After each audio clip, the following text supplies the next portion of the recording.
սիրելի հայրենակիցներ, մենք հաղորդաշարն է եթերում, ես հարցազրույցի եմ հրավիրել միջազգայնագետ մեր հարգարժան Աննա Աբրահամյանին, բարև ձեզ Տիկին Աբրահամյան, շնորհակալ եմ հերթական անգամ հարցազրույցից հրավերը ընդունելու համար, դուք մեզ լսում եք? Այո, բարև ձեզ, շնորհակալ եմ նմանապես։ Տիկին Աբրահամյան, տեսեք, լավ գիտեք, վստահ տեղյակ եք, որ օրեր առաջ հայտարարվեց, թե Հայաստանը եւ Ադրբեջանը ավարտել են այլևս բանակցությունները այսպես կոչված խաղաղության պայմանագրի շուրջ, իդեպ ասեմ, դա կոչվում է այսպես Հայաստանի եւ Ադրբեջանի միջև խաղաղության եւ միջպետական հարաբերությունների հաստատման մասին համաձայնագիր, ասվում է, որ նախագիծն է դեռ, նախագծի շուրջ ավարտված են քննարկումները եւ մենք լսեցինք, որ Ադրբեջանի արտաքին գործերի նախարար Ջեյուն Բայրամը հայտարարեց, թե Հայաստանը տվել է իր համաձայնությունը բոլոր կետերի հետ կապված, այսինքն ադրբեջանական բոլոր պայմանները ընդունված են Հայաստանի կողմից։ Ես պիտի ասեմ, որ հայկական որևէ լրատվամիջոցում այս պայմանագիրը հրապարակված չէ, Հայաստանի ընդդիմությանը չի հաջողվել այդ առաջին հերթին խորհրդարանական ընդդիմությանը, չի հաջողվել անգամ ծանոթանալ բովանդակությանը, թե մենք ինչի հետ ընդհանրապես գործ ունենք։ Փաստորեն մի փաստաթուղթ է մեր առջև դրվել, Տիկին Աբրահամյան, որի մասին մենք տեղեկանում ենք ադրբեջանական լրահոսից, ադրբեջանական հայտարարություններից եւ նրանց ներկայացրած պահանջներից։ Իսկ այդ պահանջներին մենք հիմա կանդրադառնանք իհարկե, բայց նախ կխնդրեմ ձեր գնահատականը, ինչի մասին է խոսքը, որի վերևում գրված է խաղաղության պայմանագիր, արդյոք սա խաղաղության պայմանագիր է, թե կապիտուլյացիոն փաստաթուղթ, որտեղ ամբողջությամբ իրականացվել է փաստորեն Ադրբեջանի բոլոր պահանջները եւ գործ ունենք միակողմանի զիջման հետ։ Խնդրեմ ձեր գնահատականը, որից հետո մենք կանդրադառնանք նաեւ այն պահանջներին, որ առաջարկում է, ներկայացնում է Ադրբեջանը։ Լսում ենք ձեզ։ Իսկապես առաջին անգամը չէ, որ արտահոսքը կատարվում է ադրբեջանական կողմից եւ առհասարակ դեպի հերթական զարգացման նախապատրաստական փուլում որևէ հաղորդակցություն հանրության հետ կամ որևէ մեկի հետ այս հանցավոր վարչակազմը չէր իրականացնում, բազմիցս նշել ենք ոչ միայն ընդդիմադիր եթերներում, այլ մեր վիճակագրական տվյալները մեր հայրենակիցների շրջանում կատարված հարցումների ցույց է տալիս բացառիկ անվստահություն նրանց հանդեպ, ցույց է տալիս կատարյալ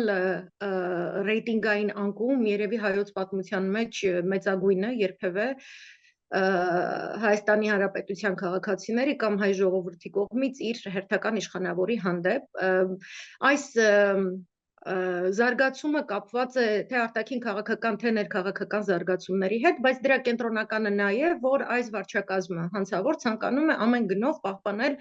իր իշխանությունը եւ բնականաբար թշնամական կողմը եւս շահագրգռված է նրան իշխանության պահելով, որովհետեւ այդպիսով նրանք կիրականացնեն իրենց ոչ միայն Ադրբեջանի հավակնություններ կամ բաղձանքներ Հայաստանի Հանրապետության տարածքի հանդեպ, այլ տանել ամբողջական կործանման մեր պետությունը այս իշխանության օրոք եւ փուլային զարգացմամբ այսպես 7 տարի շարունակ մենք տեսնում ենք մեր սուբյեկտայնության անկում եւ ոսոխի մխրճում դեպի մեր շարքեր ուղղակիորեն հիմա ներկայումս իր այդ անկում ապրած ռեյտինգի ներքաղաքական առումով ֆոնին եւ մյուս կողմից արտաքին քաղաքական գլխավոր խաղացողների կողմից արհամարված լինելու, անընդունելի լինելու փաստի կապակցությամբ Նիկոլ Փաշինյանը կարճում է իր գլխավոր եւ միակ իրեն կողմնակից հանդես եկող ուժից, դա Էրդողանն է, Թուրքիայի պաշտպանությունն է նա պաշտպանությանն է նա ապավինում, թե իր իշխանությունը պահպանելու համար, բայց իշխանությունից զատ ամեն գնով, այսինքն պետությունն էլ հանձնվի, երկիրն էլ հանձնվի եւ այլն, նա ամեն ինչի կողմ է, ի վերջո իր ֆիզիկական լինել չլինելու խնդիրն է նա այդպիսով լուծում, իր կողակցի համար ցանկալի ելքով, մի միայն կողակցի, որովհետև մնացած ամբողջ այդ ՔՊ-ի վաշտը ոչ մեկ չի փրկելու, մենք տեսնում ենք ինչ է տեղի ունենում այնտեղ, որտեղ Թուրքիան է հանդես գալիս, Բնականաբար Թուրքիան չի կարող այս պայմաններում ուղղակիորեն գա մտնել տարածք, միանգամից այսպես գա հարձակվի եւ այլն, ինչ որ որովհետեւ մենք նաեւ լսեցինք Ջեյհուն Բայրամովից, որ ռևանշիստական ուժերը Հայաստանում պատրաստվում են մեզ ինչ որ հակահարված տալ, թույլ չտալ, որ այս խաղաղությունը կայանա, նույնը այդ խոսույթն է, ինչպես որ Արցախի 44 օրյայից առաջ նաեւ կազուս բելին դնել մեր կողմի վրա եւ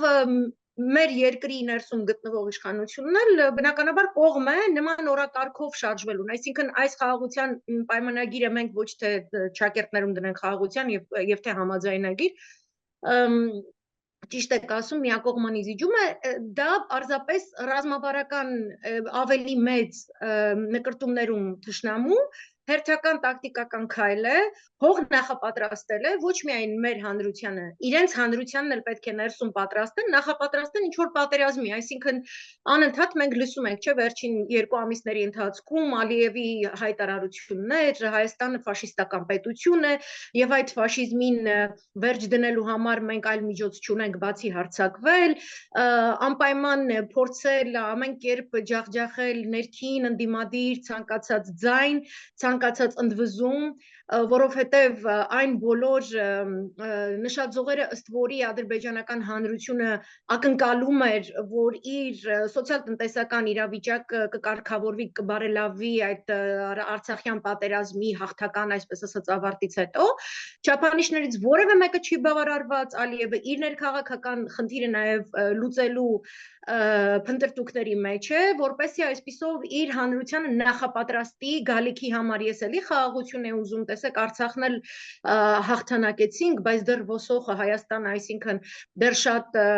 սպառնում է մեզ, իրեն ֆաշիստի պես է պահում, նա դեռ պատճառ է հանդիսանում, որպեսզի մենք լավ չապրենք, եւ ուրեմն պատրաստվեք հաջորդիվ, տեսեք մենք նույնիսկ խաղաղության համաձայնագիր ենք նրանց առաջարկում, դա ադրբեջանական մամլոմիջոցներում ներկայացվում է որպես իբրև թե նվազագույնը, որ այդ խեղճ ու կրակ Ադրբեջանը կարող էր վերցնել, այս դաժան միլիտարիստ Հայաստանից եւ այլն, այսինքն այս խնդիրն էլ կա, բնականաբար առաջին անգամը չէ կրկին, որ Նիկոլ Փաշինյանը ծառայում է Ադրբեջանի ժողովրդի, այսպիսով կարելի ասել Ալիևի կլանի հերթական մեծ այսպես ծավալապաշտական հերթական ախորժակի բստրմանը, որովհետև սա ընդհանուր այս երկուսին էլ փաստորեն կառավարում է բրիտանա-թուրքական հետաքրքիր կոնգլոմերատը, որը իր հաշվարկներ ունի տարածաշրջանում, բնականաբար Զանգեզուրի միջանցքը դա արդարացում է ավելի մեծ գործողությունների, որոնց համար նրանց նախապատրաստում են եւ դա է վկայում կատարելապես Ադրբեջանի միլիտարիզացումը, նրա նախապատրաստումը ընդդեմ Իրանի շատ ինտենսիվ հանդիպումներ այս խաղաղության պայմանագիր կոչվածի վերաբերյալ արտահոսքից առաջ Ադրբեջանի քաղաքական եւ ռազմական եւ հետախուզական ծառայությունների ղեկավարության եւ նրանց Թուրքիայի գոլեգաների միջև, Իսրայելի իրենց գոլեգաների միջև, ինչպես նաեւ այդ Ալիևի կողմից կատարված թե Մեծ Բրիտանիա եւ թե Հիկմետ Հաջիևը հանդիպում էր անցկացնում նաեւ Լոնդոնում, այսինքն այստեղ միմիայն մենք մեր հանրությանը պետք է ներկայացնենք խաղաղության պայմանագիրը ոչ զուտ այսպիսի պայմանագիր, որ ստորագրենք, էս էլ տանք լավ ապրենք, այլ բացատրենք, որ սա ծավալապաշտական պատերազմի հերթական մի այսպես փոքրիկ սյունակ է, որը իրավական ինչ որ մի փոքրիկ այսպես թռչնակ պետք է դրվի մի վանդակի մեջ, որ իբրև թե մենք հարգեցինք դիմացինին, ասեցինք, նախազգուշացրեցինք, հորդորեցինք, իրեն դեպի իրեն ընդառաջ գնացող քայլ իրագործեցինք, իսկ այն հրաժարվեց։ Այո։ Իսկ Նիկոլը կրկնում եմ, միակ իր իշխանությունը ապահովելու երաշխիքը այս պահին, այդպես հենց Թուրքիային ապավինելն է եւ ինչ էլ որ նրա առջև դրվի, նա ստորագրելու է, ինչպես որ նույնը Թուրքիան իրականացնում է հիմա Սիրիայի տարածքում գտնվող այլ համայնքների հանդեպ։ Տիկին Աբրամյան, տեսեք, ես իմ խոսքում հարցումս իմ հարցման մեջ շեշտեցի, որ այս փաստաթղթից բոլորս տեսակ չենք, հա, 14-15 կետ ունի այս փաստաթուղթը, ոչ ոք չի տեսել, այդ թվում նաև խորհրդարանական ընդդիմությունը։ Բայց մենք գիտենք, գրեթե գիտենք բովանդակությունը, որը սարսափելի է եւ հակահայկական Հայաստան պետությունը ոչնչացնող փաստաթուղթ է, ընդամենը մենք եկեք անցնենք այսպես, հա, հիշենք, թե ինչ պահանջներ է դրել Ադրբեջանը այս ընթացքում Հայաստանի առաջ եւ պարզ կդառնա պատկերը փոխել սահմանադրությունը։ Այդ պահանջը հենց հիմա դարձյալ պնդում են, որպեսզի Արցախի հատվածն ամբողջությամբ դուրս գա այս մեր գործող սահմանադրությունից։ 350,000 ադրբեջանցիների վերաբնակեցում Հայաստանում։ Ռազմական հանցագործների Ադրբեջանին հանձնող խոսքը վերաբերում է Արցախյան պատերազմին, Արցախյան առաջին պատերազմից առ այսօր հայրենիքը, հանուն հայրենիքի անվտանգության, հանուն հայրենիքի անկախության, ինքնորոշման իրավունքի պայքարած մեր զինվորների, հրամանատարների հանձնում ուղղակի այս է պահանջում Ադրբեջանը։ Ասում է միջազգային հայցերից, որոնք ներկայացրել է Հայաստանը միջազգային հարթակներ, ամբողջությամբ հրաժարում։ Եվ այսպես շարունակ, հա, Մինսկի խմբի լուծարում, Զանգեզուրի միջանցքի անհապաղ բացում, որևէ կետ չենք տեսնում, որտեղ կարող է խոսք գնալ փոխզիջման մասին։ Այս բոլոր կետերը պետք է բավարարի Հայաստան, այսինքն մենք գործ ունենք ուղղակիորեն միակողմանի զիջումների եւ ուղղակիորեն կապիտուլյացիոն փաստաթղթի հետ։ Հիմա այս կետերին, չգիտեմ, կխնդրեմ այսպես ամենակարևորով, որ ամենասարսափելի ու վտանգավորով, թեպետ բոլորն են վտանգավոր են, անդրադառնաք հնարավորինս, որ հասկանալի լինի մենք ինչ պատկերի առաջ կկանգնենք, որ եթե ստորագրվի, իդեպ ասեմ, որ դեռ ստորագրված չէ այս փաստաթուղթը, պարզապես բանակցությունների ընթացքն է ավարտված, որին համաձայնություն են տվել երկու կողմերը, բայց ստորագրությունը դեռ առջևում է։ Հիմա եթե այս ամբողջը կատարվի, ես կխնդրեմ անդրադառնալ այս ադրբեջանական պահանջներին։ Խնդրեմ։ Այո, ստորագրված չէ, վերջից սկսեմ, բայց Ալեն Սիմոնյանը հայտարարեց, որ ամեն ինչ համաձայնեցված է, մնում է տեղը եւ վայրը պայմանավորվել, այսինքն իրենք իսկապես կարելի ասել բաբանկ են գնում հիմա, որևէ կետ այնտեղ որ ներգրավված է, չի եղել այնպես, որ չի քննարկվել վերջին 7 տարիների ընթացքում։ Բոլոր այդ կետերի մասին նրանք, ովքեր այս գունավոր հեղափոխության մեջ տեսան, իրականում դա հեղաշրջում էր, իշխանազավթում էր։ Մենք բոլորս ով տեսել է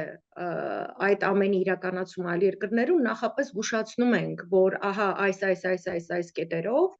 Թուրքիան եւ Ադրբեջանը միասին իրականացնելու են Հայաստանի Հանրապետության լուծարման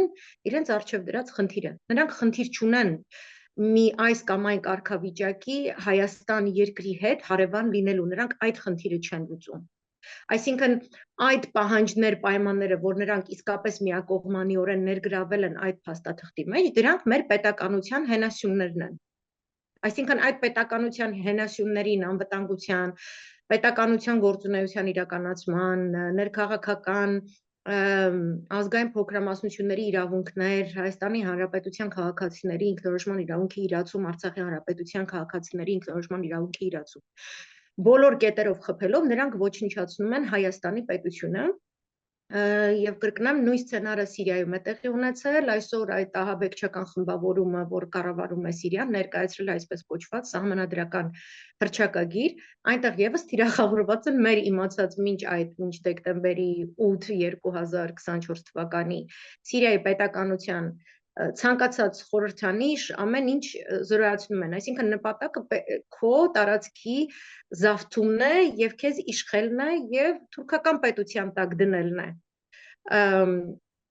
Եվ իրենց համար կարող եմ ասել ամենակարևոր երկու կետերը, որ շատ արագ են ուզում, որ լուծվի կամ այսպես իրենց պահանջով իրականացվի, դա սահմանադրության փոփոխությունն է եւ ԵԱԿ Մինսկի խմբի լուծարումը Հայաստանի կողմից ամբողջապես դուրս բերելով թե Ռուսաստանի Դաշնության, թե ԱՄՆ-ի գործոնը այստեղ, այսինքն թե մեր արտաքին դիվանագիտական հարաբերություններում ձեռք բերած մեծ գործընթացի անկմանը ծառայող նպատակ է, որպեսզի որևէ մեկը, որտեղ իրենք շատ լավ գիտեն, որ այլ իշխանության դեպքում, այլ կազմով իշխանության դեպքում, այդ բոլոր փաստաթղթերը, ողջ Արցախյան բանակցային գործընթացի հետ կապված բոլոր առաջընթացները միանգամից նորից դառնալու են իրավական հիմք այլ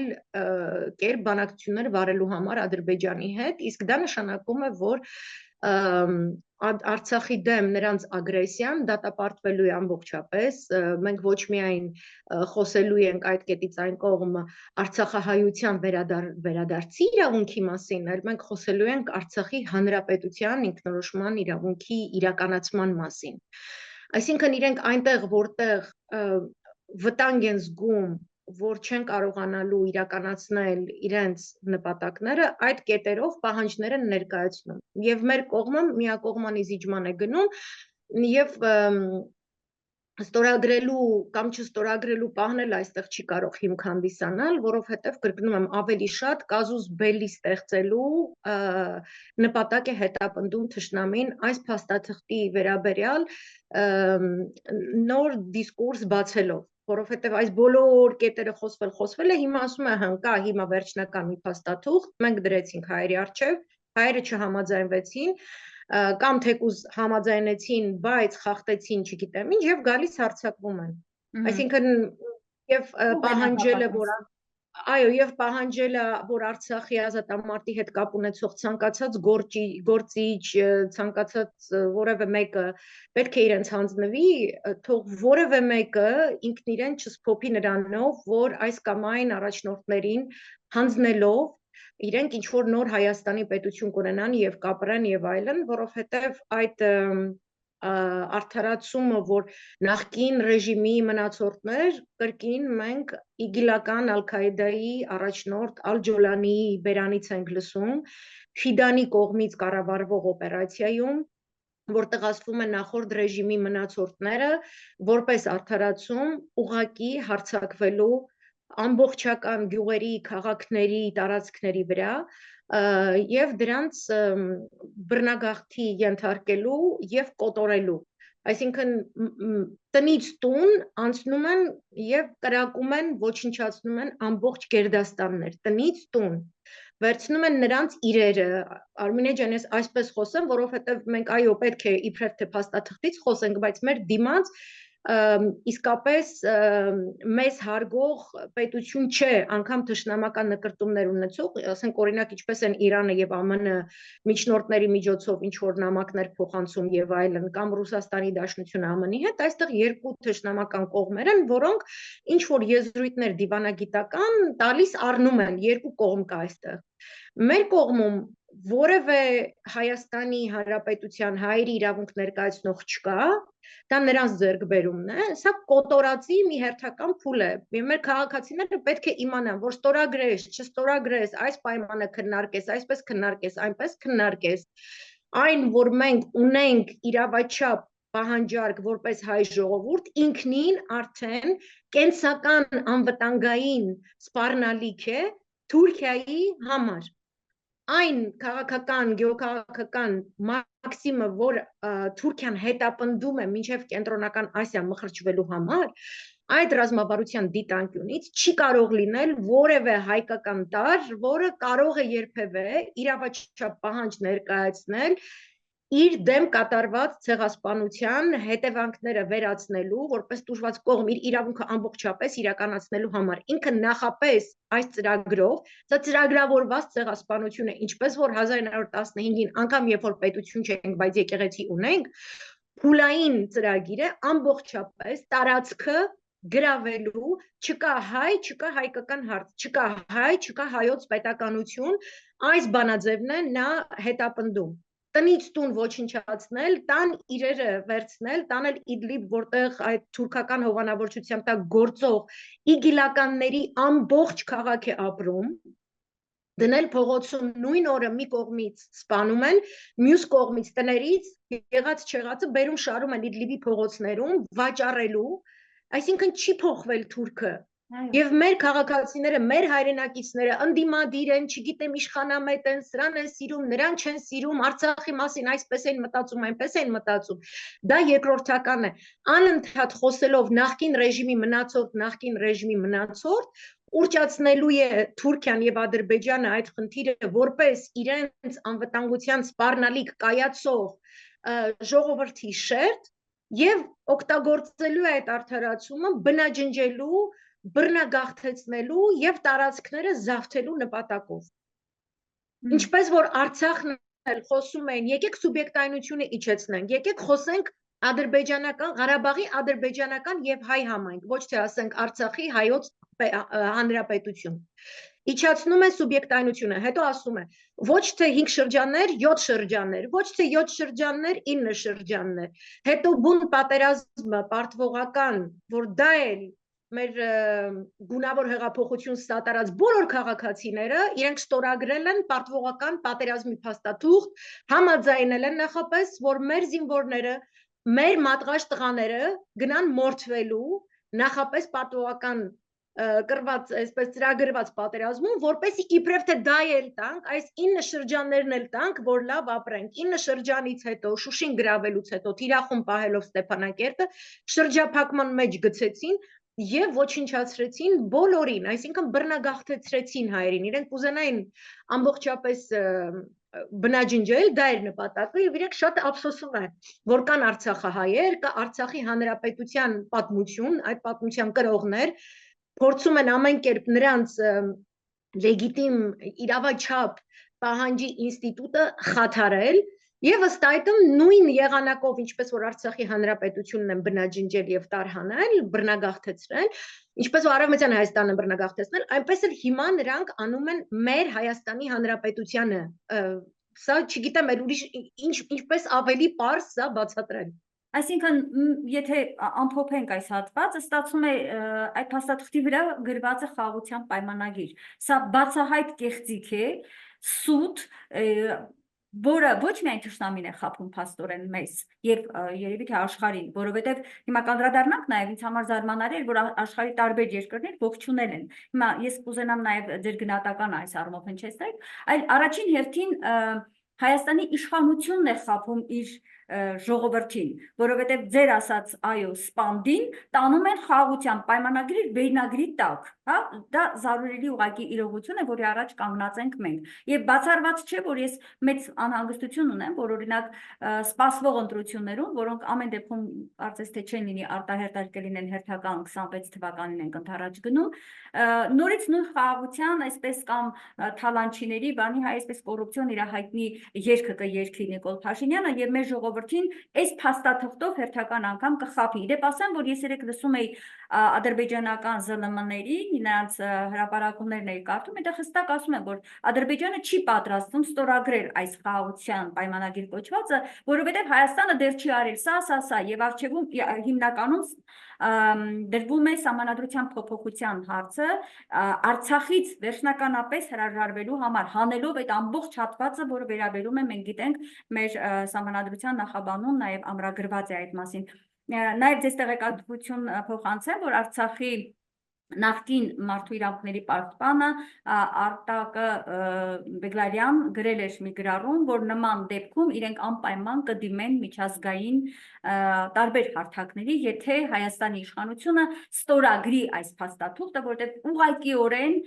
այս փաստաթղթի ստորագրումը եւ հնարավոր հանրաքվեն սահմանադրության Արցախին է միտված, այսինքն Արցախի էջը ամբողջությամբ փակելու նպատակ ունի։ Եթե այս հարցի հետ կապված կա ասելիք, եթե միաժամանակ հարցս էլ տամ եւ լսեմ ձեզ, հա, Տիկին Աբրամյան, ինչպես է գնահատում այդ ողջույնները, որ մենք լսեցինք Գերմանիայից, լսեցինք նաեւ Իրանից, լսեցինք Միացյալ Նահանգներից, բոլորն ասում են ողջունում ենք Հայաստանի եւ Ադրբեջանի միջև հարաբերությունների կարգավորում, խաղաղության պայմանագրի ստորագրում, որը տարածաշրջանն է դարձնելու այսպես խաղաղ, հանգիստ, ոնց կմեկնաբանեք սա։ Մենք անդրադարձանք այս խնդրին նաև մեր նախորդ զրույցի ժամանակ, երբ որ մեր արցախյան ռազմաքաղաքական էլիտայի այդ շինծու դատավարություններն էինք քննարկում, միջազգային ատյանների մասին, այլ պետությունների մասին, որքանով նրանք կարող են միջամտել, որքանով նրանք կարող են այլ դիտանկյուն ներկայացնել որպես պետություն եւ այդ գծով համապատասխան նախաձեռնություններ դրսեւորել։ Նրանց գործունեությունը պայմանավորված է ուղղակի այնքանով, որքանով որ Հայաստանի Հանրապետության ներկայիս պետությունը ներկայացնում է իր իսկ շահը այդ պետությունների հանդեպ։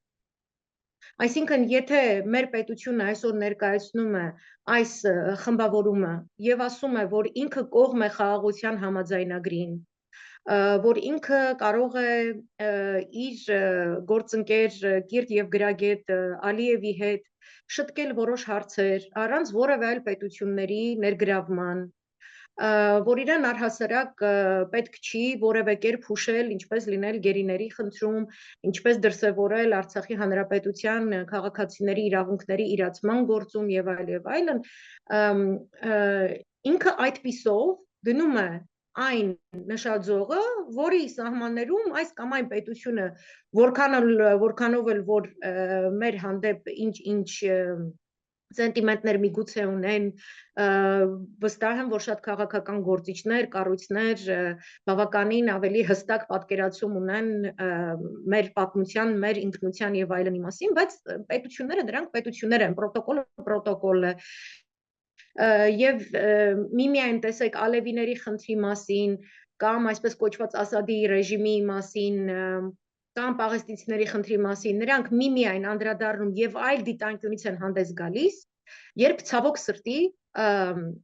կոպիտ ասած բանը բանից անցել է, երբ ցավոք սրտի արդեն թե կոտորած է գնում, թե այնպիսի քանակի խաղաղ բնակչություն, կանայք եւ երեխաներ հատկապես սպանվել են, այնպիսի ձևերով, որ անհնար է դրանց չարձագանքել, այսինքն իրենք պետք է ունենան անհերքելի իրական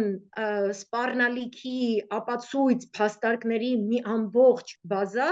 մինչև որ կարողանան այդ պետության ներկայացուցչին ասել տես քո երկրում ինչ է կատարվում քո քաղաքականության հետևանքով, նույն Ֆրանսիան, Գերմանիան,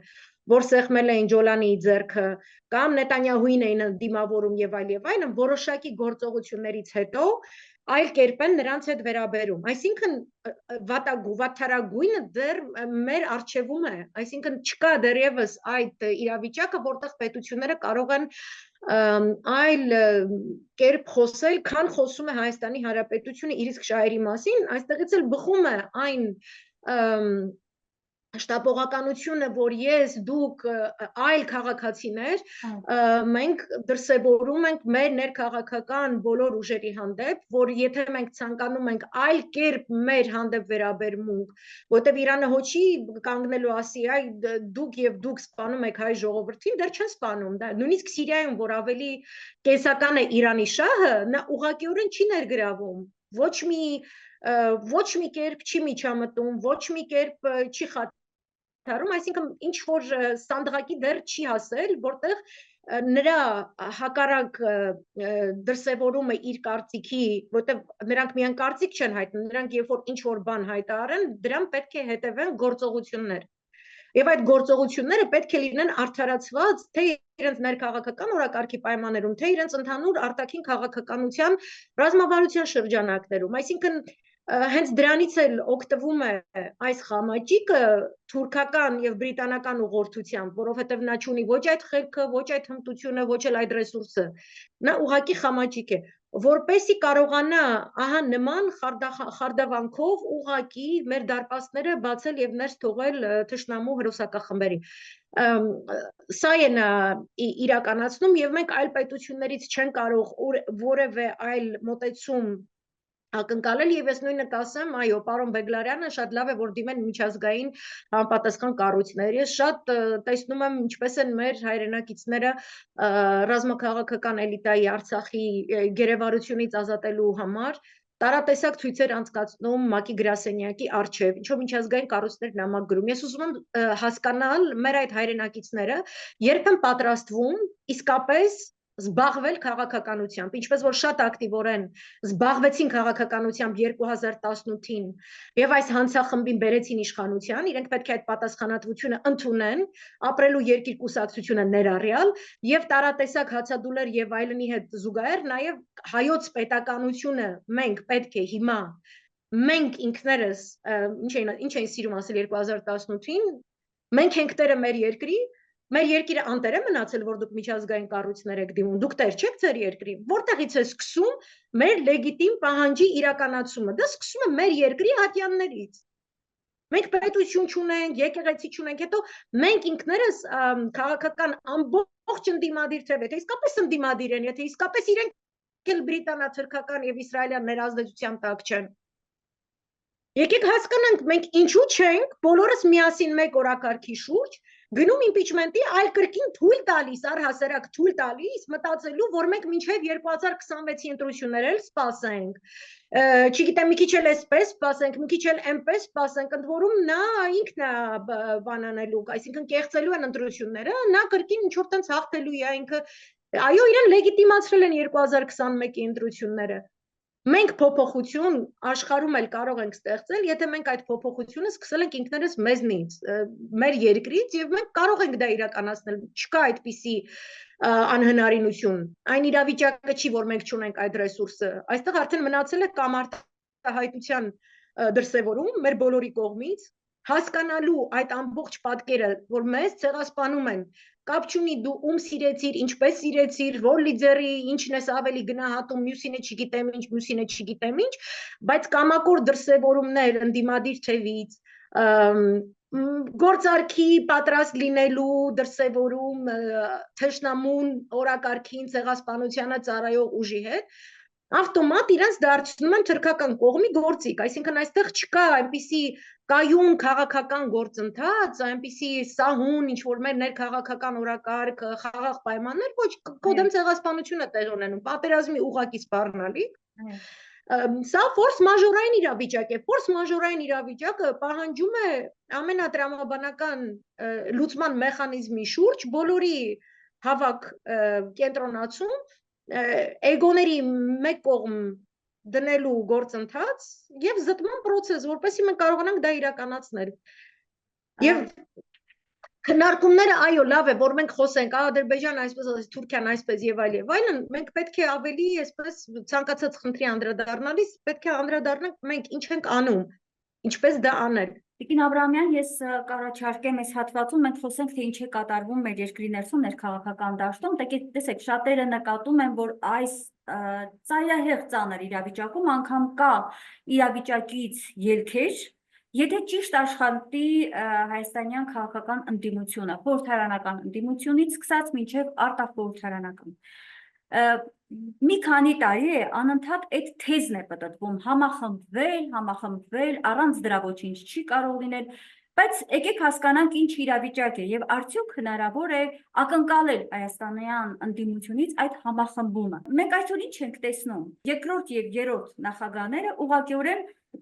համախոհները բախման մեջ են, այսինքն այն բախումը, Տիկին Աբրահամյան, որը կար եւ որի մասին խոսում էին հակասության մասին, հիմա դա ջրի երես է դուրս եկել։ Բացահայտ ձևով հակասություն է երկու թևերը, երկու թիմերը, երկրորդ եւ երրորդ նախագահների սուր բանավեճի մեջ են, մեկ հարցի շուրջ, ով բերեց Փաշինյանին։ Ես չգիտեմ որքան է արդիական այս պահին այդ հարցը, բայց խնդիրը հետեւյալում է, որ ամենասովորական հարցերում, անգամ մինչև ամենակարևոր հարցերը երկրի, մենք արդեն նկատում ենք լուրջ հակասություն այս ուժերի մեջ։ Հիմա ո՞նց կարող ենք առաջարկել կամ պահանջել կամ ակնկալել, որ լինի այդ ուժերի համախմբում։ Եվ չեք կարծում, որ հենց այդ իմիտացիան, այդ կեղծ իրավիճակը ստեղծվեց, որ մենք կարծեցինք, թե հնարավոր էր համախմբում, անընդհատ կոչ արեցինք, ձախողվեց եւ ստացվեց ինչ, որ Նիկոլ Փաշինյանը շարունակեց մնալ իշխանության ղեկին։ Ես կխնդրեմ այս ամենը հաշվի առնելով, այն լարվածությունը, այն պայքարը, այն հակադրումը, բանավեճը, որ այսօր կա ներքաղաքական դաշտում, այս ամենին կարծում եմ դուք տեղյակ եք։ Կխնդրեմ նախ այս առումով դուք ձեր գնահատականը տաք եւ հետո հնարավոր է իրավիճակում ակնկալել համախմբում այդ ուժերի եւ Փաշինյանի դեմ։ Այո, ես երբ որ խոսում եմ համախմբում եւ միշտ խոսել եմ համախմբում եւ մի թևը ընդդիմության երբ խոսում է համախմբում նկատի ունեն օրակարգի շուրջ։ Կուսակցությունները ՀՅԴ, ՀՀԿ բավականին այսպես հետաքրքիր հայտարարություններ անելով ցույց են տալիս, որ ցանկանում են հատկապես ՀՀԿ-ն ցանկանում է տեսնում է միայն փողոցային պայքարով եղանակ եւ իմպիչմենտի գործընթացի եղանակ սրան իսկապես հեռացնելու։ Մյուս կողմը, երբ որ ասում է համախմբում, նկատի ունի անձի շուրջ եւ պատրաստ են հոշոտելու ցանկացած մեկին, ով նշում է, որ այդ անձը ունի այն ռեյտինգը, ըստ որին հավակնում է իշխանության եւ ըստ այդմ դրանով երկարացնում է այս մղձավանջը, լեգիտիմացնում է այս կենթանուն եւ Թուրքին թույլ է տալիս մտնել երկիր։ Այստեղ խոսվում է արդեն թե կա իրենք պայմանավորվածություն ունեն Նիկոլի հետ չունեն, Նիկոլի հետ կան տենդերներ, որոնք այդ թևի ներկայացուցիչները ստացել են հատկապես 2020-ի անգամ պատերազմից հետո, 2021-ի ընտրություններից հետո։ Ես այդ ընտրություններին դեմ եմ եղել, այդ օրվանից ի վեր իրենց կողմից պախարակումների եմ ենթարկվել ես եւ ինպես քաղաքացիները, Նիկոլի Պոակի նման գործունեություն ծավալող ինչ որ կանանց խմբերի կողմից, որոնք համարում են, որ իրենց կուրքին ով որ չի սիրում նա սա է եւ նա է եւ պիտակավորում են շատ ինչ որ այսպես չգիտեմ, ինչ որ խոհանոցային կենցաղային մակարդակի վրա է գտնվում, իմ դիտարկումները ես որևէ մեկի մոտ իրենց չեմ աշխատել, ոչ մի լիդերի մոտ, ոչ մեկի կողքին կանգնած չեմ եղել, ընտանիքներով գնալ գալ չունեմ, ինչպես իրենք ունեն եւ տարիներ շարունակ ունեցել են, ոչ մեկի կազմում չեմ եղել, բայց այն որակի ինձ թիրախավորել է հենց Հայաստան դաշինք չասեմ, որտեղ այնտեղ դաշինք չկա, այլ մի քանի հոգիներ, ով համարում են իրենց կուրքին ամենագլխավորը, որի շուրջ պետք է բոլորը հավաքվեն եւ ապարեն։ Ես նման քաղաքացի չեմ, ես Հայաստանի Հանրապետության, միմիայն Հայաստանի Հանրապետության քաղաքացի եմ, ես կարող եմ միմիայն համախմբվել օրակարգի շուրջ։ Իմ գնահատականով այդ օրակարգը կարող է լինել միայն փողոցային պայքարի եւ իմպիչմենտի համադրություն։ Ամբողջ ռեսուրսը ներդնել, որպեսզի մեծ համազգային պայքարի ճնշման ներքո իմպիչմենտի գործընթաց տեղի ունենա եւ թող իրենց հեքիաթը, որ նրան 6 ամիս կավելացնեն նրա իշխանությունը, այսպես կանեն, այնպես կանեն, թող իրենց հեքիաթը, թող իրենց պահեն, չկա նման բան, ընդհակառակը ասեմ իրենք ինչից են վախենում, իրենք վախենում են պատասխանելու այն հարցին, թե իրենք ում կողմ կքվեարկեն, նրանք չեն կարողանում, որտեղ իմպիչմենտի գործընթացը ենթադրում է միասնական վարչապետի տեխնացուի առաջադրում, փաստաթղթով, որի տակ ստորագրելու է падգամավորների, գոնե ընդդիմադիր падգամավորների ամբողջ խումբը։ Այդտեղ է համաձայնություն, Տիկին Աբրամյան, հետաբար իրենք չհամաձայնելով մեկ տեխնացուի շուրջ, չունենալով համաձայնություն, նորից մնում ենք մենք Նիկոլ Փաշինյանի իշխանության գերին, դուք շատ ճիշտ եք նկատում, բայց այստեղ ոնց կարող ենք հարցի լուծում տեսնել։ Մենք տեսանք, որ իմպիչմենտից անընդհատ խուսափեց խորհրդարանական ընդդիմությունը, չէ՞։ Ոչ միայն այդպես Նրանք անընդհատ ասելով, որ մենք ավելի մեծ խմբակցություն ենք, քան մյուսը, ուրեմն փողոցային պայքարի առաջնորդ մենք պետք է դնենք, նշանակովի է, ինչ որ մեկին նշանակում են, որ այդ մեկը մենք բոլորս այսքան հազար, տասնյակ հազար, այսքան հազար դուրս են գալիս փողոց, հետո պարզվում է, հենց Ռոբերտ Քոչարյանը, օրինակ այդ մայիսի 2022 թվականի մայիսի հերթական այդ պորտկումը տապալվելուց հետո հուլիսին էր խոսել էր, ասել էր ինչ որ մարդիկ մտածում էին, որ այս շարժումը իշխանափոխության նպատակ էր հետապնդում, բայց դա այդպես չէ։ Այսինքն չհասկացանք, ես եկել եմ, որ իշխանափոխություն չմասնակցեի, ինչ եկել եմ, որ տենց դուք ցույց տայք, որ ես ձեր քաղաքական կրեդիտն եմ,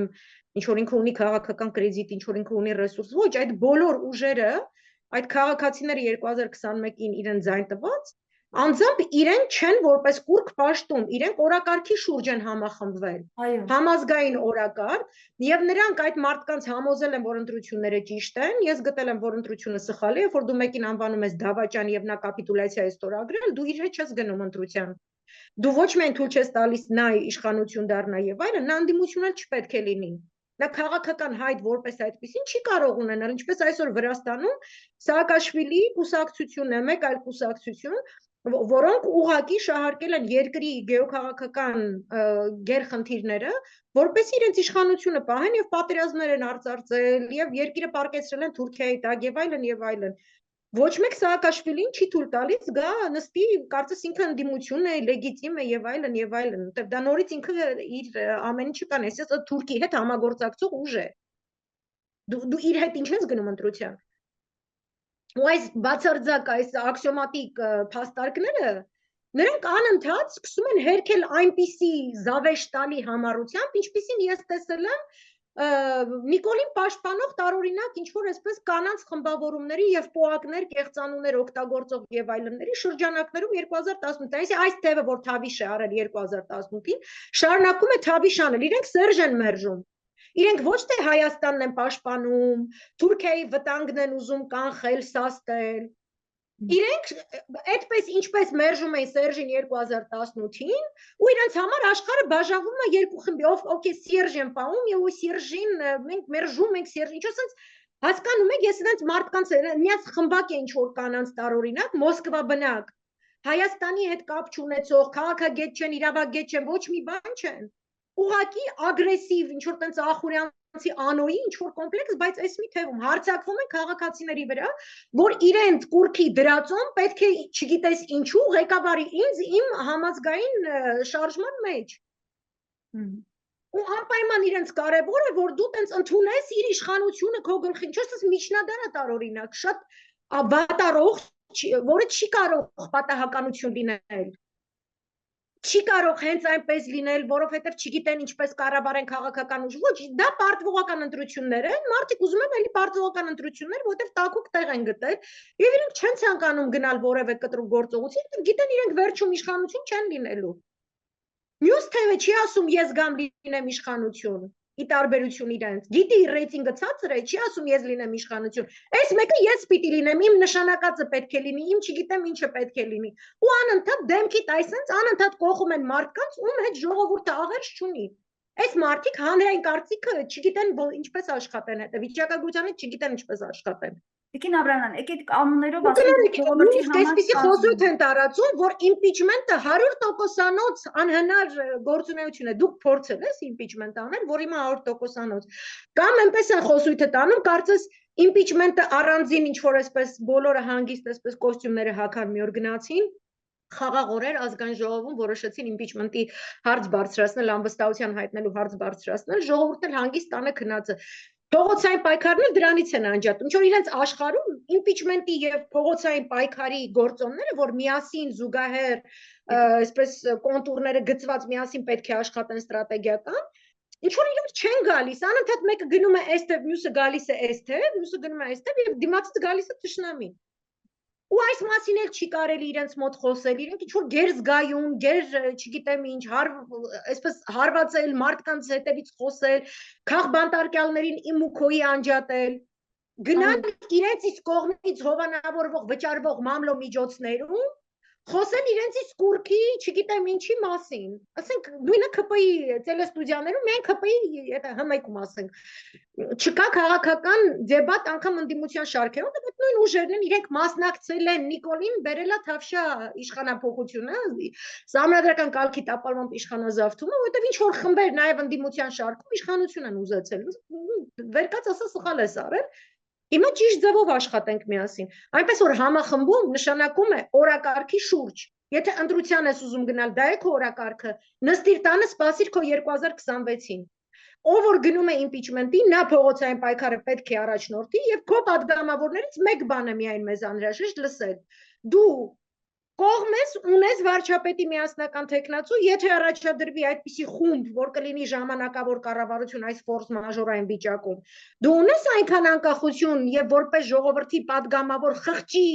իրավունքի իրացման տրամաբանություն, որը ես չեմ տեսնում որոշների մոտ, որ դու ստորագրես այդ փաստաթղթի տակ, եւ եթե չկա նման փաստաթուղթ եւ չես ստորագրել, դու ինչի ես գալիս փողոցային ինչ պայքար ես ուզում դու առաջնորդել, ինչ իրավունքների հիման վրա։ Այս հարցերն է որ վախենում են պատասխան եւ Կամ գալիս ասում է բա համախմբում հնարավոր չէ, օրակարգի շուրջ են համախմբվում, անձի շուրջ համախմբում չի կարող լինել։ Իրենք խեղդում են ցանկացած գործընթաց, չծնված խեղդում են, որակազրկում են բոլորին։ Լիովին համակարծիք եմ, այո, օրակարգի շուրջ, բայց նաև ձեր խոսքում մի շատ կարևոր միտք ասացիք։ Այդ օրակարգի իրացումից հետո պետք է նորից առաջ գա տեխնացուի խնդիրը։ Իրենք դա շատ լավ գիտեն։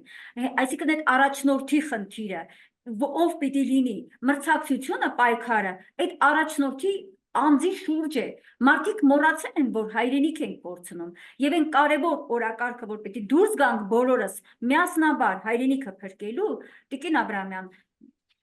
չգիտեմ ինչպես դա չկա, եւ դա է մեր ողբերգությունը։ Հետեւաբար խոսել համախմբման մասին այս պահին ուղղակի անիմաստ է, մենք նորից նույն իրավիճակի առաջ ենք կանգնում, ինչ որ կանգնեցին 21 թվականին, խոսում ենք համախմբման մասին, դա տեղի չունեցավ, օրինակ հանրապետականն ասում էր պետք չէ գնալ ընտրությունների, որովհետև մենք գիտենք Նիկոլ Փաշինյանի հետ պետք չէ գնալ, բայց Ռոբերտ Քոչարյանի թիմը գտավ, որ պետք է գնաց եւ թեպետ ասում են կրելու ենք, կրվեցին։ Սա փաստ է, եւ որ այս փաստն ասում ես, մարդիկ վրդովում են, բայց չէ որ մեր հայրենիքն է այսօր լրջագույն վտանգի առաջ, կամ դուք պետք է, հետևաբար հիմա ես ուզում եմ հետևյալ հարցը տալ, խնդրի լուծման եկեք տարբերակ հասկանանք, բանաձևենք, որն է իրավիճակից ելքը, կամ իրենք պարզապես պետք է ասեն, մենք դուրս ենք գալիս քաղաքականությունից, որտեղ մենք խանգարում ենք հստակ մեկ օրակարգով հայրենիքի Հայաստանի ազատագրմանը, ինչու ենք խանգարում, որտեղ մեր մեջ մեկ այլ ուժի հետ կան հակասություններ։ Ուրեմն այդ ուժերից մեկը պետք է ասի ստեղծություն, մենք չենք խանգարում համախմբմանը, կամ դա երևի պետք է աշխատի, կամ ես չգիտեմ, ուրիշ տարբերակ անկեղծ ասած ես չեմ տեսնում, որովհետև հիմա կուզեմ նաև ձեզ լսել, ինչ օրակարգ պետք է հիմա իրականացվի այսօր, որպեսզի իրավիճակից դուրս գանք մենք։ Որն է այդ օրակարգը ըստ ձեզ։ Այդ օրակարգը նա է, որ ցանկացած փողոցային պայքարի նախաձեռնող պետք է պատասխանի, թե ով է միասնական վարչապետի թեկնածուն, ոչ թե առաջնորդ, ոչ թե ցույցերի առաջնորդ, դա պետք է լինի քաղաքացիների, քաղաքական գործիչների խումբ, Հայաստանի Հանրապետության քաղաքացի, որոնք բոլոր թևերում էլ կան այդպիսի մարդիկ, չեմ կարծում խնդիր է ժամանակավոր կառավարություն կազմել, ներկայացնելը, բայց ես կրկնում եմ, մի թևը անընդհատ ինքը չի ցանկանում որևէ մեկ անձ բացի իրենց կրող կերպարից, որ ես անուն էլ անգամ չեմ ուզում տամ, այդ որակի հիասթափություն ես չգիտեմ էլի, նման պայմաններում, նման ֆորս մաժորային պայմաններում, ինչ որ ինտրիգներով, ինչ որ էժան չգիտեմ ինչերով, պետք է լինի, որն է քո միասնական թեկնածուն, ինչպես որ ես միայնակ չեմ, ես շատ գտնում եմ, որ Նարեկը Մալյան շատ ճիշտ տրամաբանական հարցերի շարք է սկսել, ցանկացած այդպիսի շարժում սկսողի, ինչպես որ հիմա Բագրատ Սրբազանն է նորից ասում, որ ինքը ինչ որ համախմբելու է եւ այլն, հարցնում է, ասում է, լավ, դու ինչի շուրջ իմպիչմենտ է լինելու, եթե իմպիչմենտ ով է միասնական թեկնածուն, ես ուրեմն կարդամ այդ 3 հարցերը, որ մենք որպես հանրություն տալու ենք ցանկացած շարժում նախաձեռնողի, որպեսի նախորդ ոչ մի սխալ թույլ չտանք, որ տեղի ունենա, այսինքն մենք որպես քաղաքացիներ, ովքեր համազգային պայքարի ոչ միայն հավատացող, մենք շատերս առաջինն ենք եղել, որ խոսել ենք այդ մասին, մենք այս հարցերը տալու ենք ցանկացած մեկի, ով կփորձի հրապարակում իր բեմը եւ իր ռուպորը եւ այլնը շալակած գալ եւ ասել, որ ես եմ առաջնորդը։ Առաջինը, որ եղանակով եք պատրաստվում իրականացնել իշխանափոխություն։ Հրաժարականի պահանջ թե impeachment։ Որտեւ նա հրաժարական չի տալիս, երկու դեպքում էլ ծրագիր է պետք։ Հաջորդը, եթե impeachment, կխնդրենք մինչև փողոցային պայքարի կոչ անելը, հրապարակել impeachment-ի պատրաստ փաստաթուղթը առնվազն 1 падգամավորի ստորագրությամբ։ Այսինքն այն ինչպես որ մեզ խաբեցին մի անգամ, որ կա փաստաթուղթ, դրա տակ ստորագրել են բոլոր ընդդիմադիր падգամավորները, դա Սեյրան Օհանյանն է ասել։ Ջերմուկի դեպքերից առաջ։ Եվ հետո պարզվել է, որ չկա փաստաթուղթ եւ չկա որևէ ստորագրություն։ Չկա ոչ մի բան։ Եվ դուք գնացեք տուն, այստեղ հիմա պետք չի գիշերը փորձել ազգային ժողով մտնել եւ այլն, այլ վաղ ժամը առավոտյան 9-ից բոլորդ այստեղ կլինեք, մենք խոստանում ենք, որ մենք կշարունակենք այս պայքարը։ Ինքն ցույց են մարել։ Եվ երրորդը, ունեք արդյոք փողոցային պայքարի քայլ առ քայլ ծրագիր։ Հրապարակ դուրս գալուց մինչև Չարիքի իշխանության հեռացում։ Հրապարակեք այդ ծրագիրը։ Չի կարող որևէ ծրագիր իրականացվել համազգային պայքարի պայմաններում փակ դռների հետևում ամեն ինչ պետք է բաց լինի, որ մենք տեսնենք ով ում հետ ինչ է խոսում եւ ինչ է պայմանավորվում, որպեսզի նրանք այլևս ինտրիգներ չհյուսեն եւ ամենասարսափելին հերթական իրենց կողմից տապալված փորձից հետո բոլոր ստուդիանորով մեկ գնալ եւ մեղադրել ժողովրդին, մեղադրել ցուցարարներին, հանդգնել ասել մենք պատրաստ ենք պայքարի, բայց մարդիկ մեզ թողեցին փախան, նրանք չէին ուզում կռվեին, ինձ մենակ թողեցին, նման բաներ ենք լսել։ Կամ որ պարզվում է 2022-ի մայիսի 4-ին ազգային ժողովի մոտ Իշխան Սաղաթելյանին այլ գործիչներ ասել են, եթե դու հիմա փորձես մտնել, մենք սա կանվանենք ահաբեկչական հարձակում եւ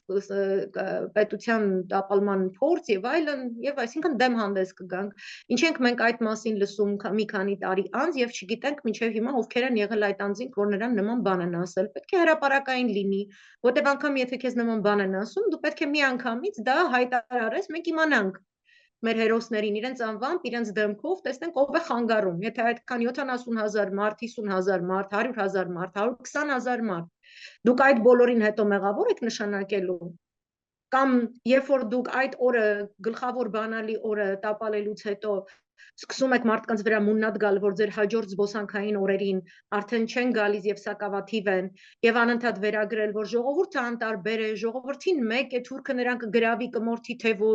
ոչ մեկին կարևոր չի հայրենիքը, այսինքն իրենք իրենց դարձնում են չերկված, չհասկացված հանճարներ, հերոսներ, ժողովրդին մեղադրում են, ժողովուրդը չունի իր առանձին այսպես հերոստալիքը կամ ստուդիան, որտեղ կնստեր իրենց փետուրը հանկաներ, եւ այսպես համարում են գործը ավարտված, մի քանի իբրև թե կտրուկ հարց են տալիս ազգային ժողովում, դուք հարցազրույցի սկզբում նշեցիք, որ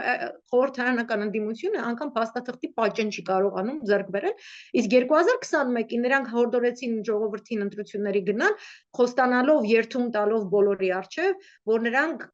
գնում են նրան հեռացնելու օրակարգով միայն, որ որևէ քննարկումներ, որևէ թեմատիկ զրույցներ եւ այլն տեղի չեն ունենալու։ Հիմա երբ որ դու իրենց դա հիշեցնում ես, ինչպես որ հարիր է քաղաքացուն, ով որ ձայն է տվել, ես իրենց դեմ եմ եղել ընտրություններին, չեմ տվել, բայց նրանք ովքեր իրենց ձայն են տվել, երբ որ դա հիշեցնում են,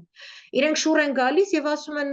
բայց ով ասեց, մենք քանի որ ավելի քիչ են, քան իրենք, մենք որոշել ենք այսպես գործել, այնպես գործել, բայց իրենք բոլորը միասին գնում են գործուղումներ, իրենք որևէ կերպ քաղաքական ճգնաժամ չեն ստեղծում, որևէ կերպ որևէ դժվարություն խոչընդոտ չեն ստեղծում այս հանցավոր վարչախմբի աշխատանքի գործընթացում եւ այն ալիքների ժամանակ, երբ որ կային քաղաքացիներ, որոնք պատրաստ են նախաձեռնություն վերցնել եւ գնալ մինչեւ վերջ եւ այլն, հետաքրքիր ձևով ստացվում էր, որ մինչ այդ գործողությունները թիրախավորված այդ մարդկանց էին հենց կարմիր բերետավորները գալիս, ծեծում, ջարդում, բանտարկում եւ հեռացնում, որպեսզի չլինի անընդհատ ներսից արտահոսք էր լինում, այսինքն երբ որ հանրային է նման փողոցային պայքարի ծրագրի հայտարարությունը եւ հանրային 24/7 ռեժիմով բոլոր մարդկանց դեմքի առջև են իրեն գտնվում լայվ ռեժիմով, որ բոլորը իմանան այդ մարդկանց խումբ, ովքեր իրենց հիմա առաջնորդում են, ամեն վայրկյանի որտեղ են գտնվում, ինչով են զբաղված, ում հետ ինչ են խոսում, որ որևէ ծածուկ բան չլինի։ Եվ մենք հասկանանք ով ում ինչպես որտեղ արտահոսք արեց, ինչու եք նախապես ասում, որտեղ եք հավաքվելու, ինչ եք անելու եւ այլն եւ այլն։ Եվ նման երկար բարակ բաներ։ Եթե մենք համախմբում նշանակում է այս արատներից ազատվելու եւ իմպիչմենտի գործընթաց սկսելու օրակարգի շուրջ համախմբում։ Ոչ մի անձ թող իրեն չհամարի վերին արտի ցորեն, ինչքան էլ որ գումար ունենա կամ ինչքան էլ որ չգիտեմ ինչ ունենա, այսինքն անընդհատ գումար տալով ինչ-ինչ ստուդիաներում, ինչ-ինչ խմբի մարդկանց, որ գնանք քո գլուխը գովան, դրանից ոչինչ չի փոխվում։ Շատ լավ։ Իսկ ընտրությունների խոսել դա հանցավոր անգործություն է եւ նույնքան պարսավելի, որքան Թուրքին Հայաստանի հանձնելը այս վարչախմբի կողմից։ Տիկին Աբրամյան, ես կխնդրեմ շատ կարճ, եթե կարելի է, մեր եթերաժամանակն արդեն ավարտվում է, ձեզ համար հասկանալի է այնուհանդերձ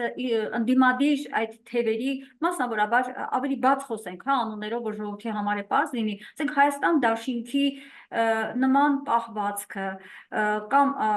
չգիտեմ, ձեզ համար հասկանալի է, իրենք օրինակ հայաստանյան տարբեր լրատվամիջոցներ, քաղաքական տարբեր գործիչներ այն կարծիքին են, որ կա համագործակցություն ընդդիմության եւ իշխանության հետ, կա սերտ համագործակցություն։ Դուք դա տեսնում եք նրանց այդ քայլերում։ Այո, համագործակցություն։ Եվ դե ես տեսել եմ, ես խոսել եմ այն ժամանակ, երբ որ դա առհասարակ տրենդային չէր, որովհետև նրանք բանտարկեցին պայքարի իմ շատ ընկերների, նրանց եւ Նիկոլի համագործակցության արդյունք է դա եղել, որպեսի կատարելապես ոչինչ չանող կերպարներ իբրև թե առաջնորդեն, ինչպես որ Թևանյան Անդրանիկն էր կամ մյուսը ինձ արդեն հետաքրքիր չի իրենց անունները, իրենց կապվածությունը որևէ անձի հետ, իրենց պահում են շատ լպիրշ, շատ կոշտ ինպես քաղաքացիների հանդեպ եւ դա առաջին տարին չէ, ես ինքս շատ շոկի եմ եկել դեռևս 2020-ից առաջ, հենց այդ դաշինքի հետ ասոցացված ինչ որ մի խումբ կանանց վարքագծից, որոնց չի կարողանում վերահսկել պարոն Քոչարյանը, ինչ որ շատ է փորձում, ինքը 6 տարի չի կարողանում 5 կնոջ ասել, որ իրենք բավականին մեծ վնաս են հասցնում իրեն, երբ որ մարդկանց հետ այսպես կամ այնպես են խոսում, ես չեմ կարծում, որ դա պատահականություն է, որ դա իրենց նախաձեռնությունն է եւ այլն։ Եվ ես միշտ եմ այդ մասին բարձրաձայնել, ինչպես տեսնում եք, ես իրենց ալիքներում չկամ, իրենք օգտվում են ամբողջապես